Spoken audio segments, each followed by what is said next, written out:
بسم اللہ الرحمن الرحیم۔ السلام علیکم ورحمۃ اللہ۔ 300 سال قبر میں رہنے والے آدمی کا واقعہ۔ شاہ عبدالعزیز رحمۃ اللہ علیہ کے پاس ایک آدمی آیا، بڑا عجیب سا دکھتا تھا۔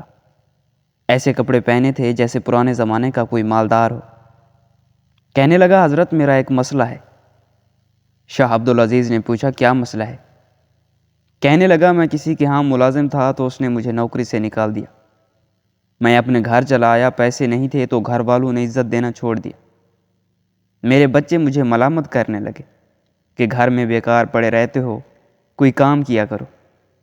میں گھر والوں پر بوجھ بن گیا۔ ایک دن غصے میں گھر سے نکلا، ایک گھوڑا تھا اور کچھ کپڑے لیے جانے لگا تو گھر والے رونے لگے کہ آپ کدھر جا رہے ہو؟ لیکن میں نہ رکا اور سفر کرنے لگا۔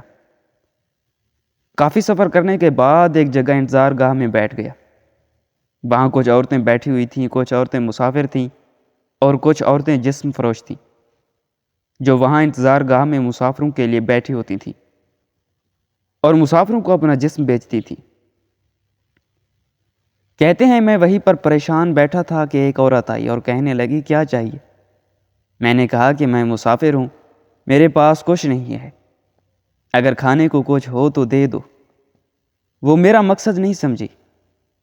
انہوں نے کھانے کو دیا تو کچھ عورتیں آ گئیں اور کہنے لگیں، رات کے لیے کیا ارادہ ہے؟ میں نے کہا، میرے پاس آگے سفر کرنے کے بھی پیسے نہیں، جو کھانا دیا ہے اس کے بدلے میں مجھ سے کوئی مزدوری کروا لو۔ اتنے میں ایک عورت آئی اور مجھ سے بار بار پوچھنے لگی کہ آپ کیوں پریشان ہو؟ تو میں نے پورا واقعہ بتا دیا کہ گھر والوں نے گھر سے نکال دیا ہے، میں کہیں مزدوری ڈھونڈنے کے لیے نکلا ہوں اور میرے پاس پیسے بھی نہیں ہیں۔ تو اس نے میرا ہاتھ پکڑا اور گھر کی طرف لے جانے لگی۔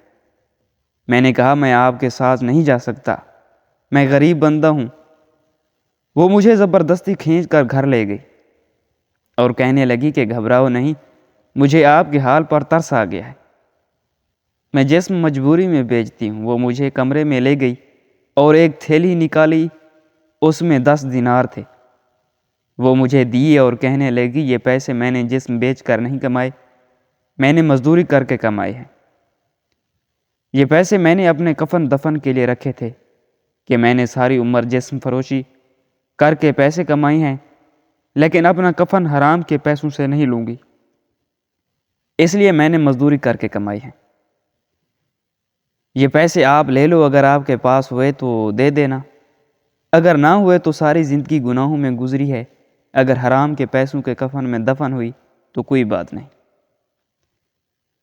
10 دینار لے کر میں وہاں سے چل دیا کہ ایک جگہ ایک مالدار آدمی کو دیکھا۔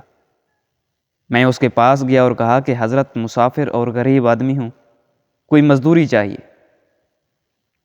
وہ کہنے لگا، کون سا کام کر سکتے ہو؟ میں نے کہا، ہر کام کر سکتا ہوں، فکر و فاقہ اور پریشانیوں کا مارا ہوا ہوں۔ ایک عورت سے 10 دینار قرض لے کر آیا ہوں، جو بھی کام بولو گے کروں گا۔ انہوں نے مجھے مزدوری پر رکھ لیا، اللہ نے مجھے سمجھ زیادہ عطا کی تھی، میں اس کا خاص آدمی بن گیا، اس کے پاس جو بھی آتا وہ مجھے دیتا۔ ایک زمانہ گزرا کہ مجھے گھر سے ایک خط موصول ہوا کہ بچوں کی شادی کے لیے پیسے بھیج دو۔ میں نے خط ساتھ لیا اور کچھ ہاتھی اور اونٹ ساتھ لے کر نکلا۔ 8000 دینار بھی میرے پاس تھے۔ اس وقت 8000 دینار آج کے مطابق کروڑوں بنتے ہیں۔ 8000 دینار ایک تھیلی میں لے کر چل پڑا۔ جب اسی انتظار گاہ پر پہنچا تو میں نے وہاں کی عورتوں سے پوچھا کہ یہاں فلاں عورت رہتی تھی؟ وہ کہنے لگی، ہاں وہ تو بیمار ہے، بستر پر پڑی ہے، فکر و فاقہ میں ہے، کھانے کے لیے بھی کچھ نہیں ہوتا، ہم سے جو بچتا ہے اسے کھانے کو دیتی ہیں۔ میں نے کہا، مجھے وہاں لے چلو۔ جب اس کے پاس پہنچا تو وہ بہت برے حال میں تھی۔ میں نے کہا، اب پریشان ہونے کی ضرورت نہیں، میں آ گیا ہوں، آپ کو جو چاہیے بولو۔ تو وہ کہنے لگی، مجھے کسی چیز کی ضرورت نہیں، میں توبہ کر چکی ہوں، میرا وقت آ چکا ہے، مجھ پر بس اتنا احسان کر دینا کہ میرے مرنے تک میرے پاس رہو اور اس 10 دینار سے جو میں نے آپ کو دیے تھے میرے کفن دفن کا انتظام کر کے چلے جانا۔ میں نے کہا، ٹھیک ہے، میں وہیں اس کے پاس رہنے لگا۔ کچھ ہی ہفتے گزرے تھے کہ اس کا انتقال ہو گیا۔ میں نے اس 10 دینار کے مقابلے میں کئی گنا زیادہ پیسے اس کے کفن دفن پر لگا دیے۔ پیسوں کی تھیلی میں اپنے پاس رکھتا تھا۔ اسے دفن کر کے میں واپس آ کے سو گیا۔ رات کو ایک خوفناک خواب آیا اور میں گھبرا کے اٹھ بیٹھا۔ دیکھا تو پیسوں کی تھیلی پاس نہیں تھی۔ میں نے بہت ڈھونڈا لیکن کہیں نہیں ملی۔ سوچنے لگا کہاں گئی کہ یکدم یاد آیا کہ وہ تو قبر کے اندر رہ گئی۔ پیسے بہت زیادہ تھے تو میں نے قبر کھودنے کا ارادہ کر لیا۔ قبر ابھی تازہ تھی، میں نے کھودنا شروع کر دیا۔ جب مٹی ہٹا کر دیکھا تو قبر کے اندر سے تھیلی اور عورت دونوں غائب تھے۔ میں بڑا حیران ہوا کہ عورت کدھر گئی۔ میں نے اور کھودنا شروع کیا کہ شاید مٹی زیادہ ڈال دی ہو اور وہ نیچے ہو۔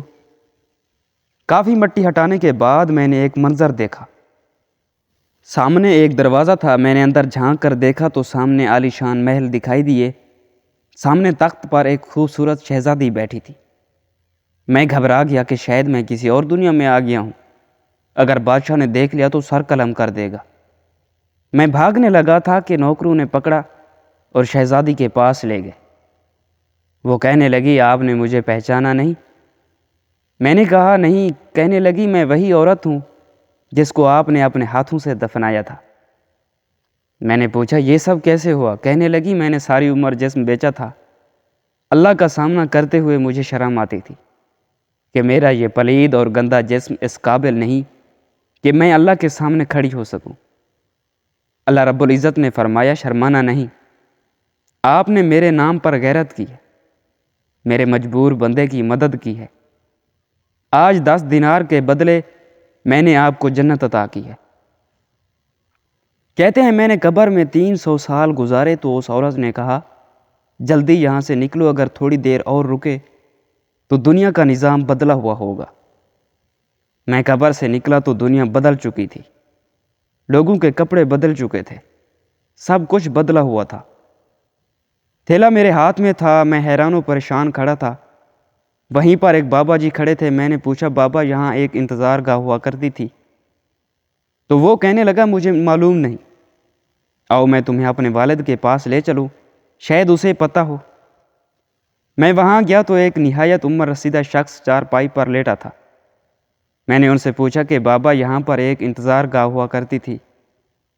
تو وہ کہنے لگا بیٹا میں نے خود تو نہیں دیکھا لیکن اپنے بڑوں سے سنا ہے کہ یہاں ایک انتظار گاہ ہوا کرتی تھی جہاں پر جسم فروش عورتیں رہا کرتی تھیں۔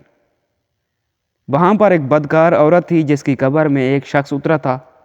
300 سال ہو گئے وہ واپس نہیں نکلا۔ تو میں نے کہا بابا وہ شخص میں ہی ہوں۔ تو بابا نے آنکھوں کو انگلیوں سے کھول کے مجھے دیکھا۔ شاید اس کی نظر کمزور ہو گئی تھی یا اسے یقین نہیں آ رہا تھا۔ میں نے بابا جی کو وہ پیسے دکھائے تو وہ بولا کہ ان پیسوں کا مجھے بھی معلوم نہیں کہ کس زمانے کے ہیں۔ یہاں ایک محدث رہتا ہے، شاہ عبدالعزیز اس کا نام ہے، اسی کے پاس چلے جاؤ۔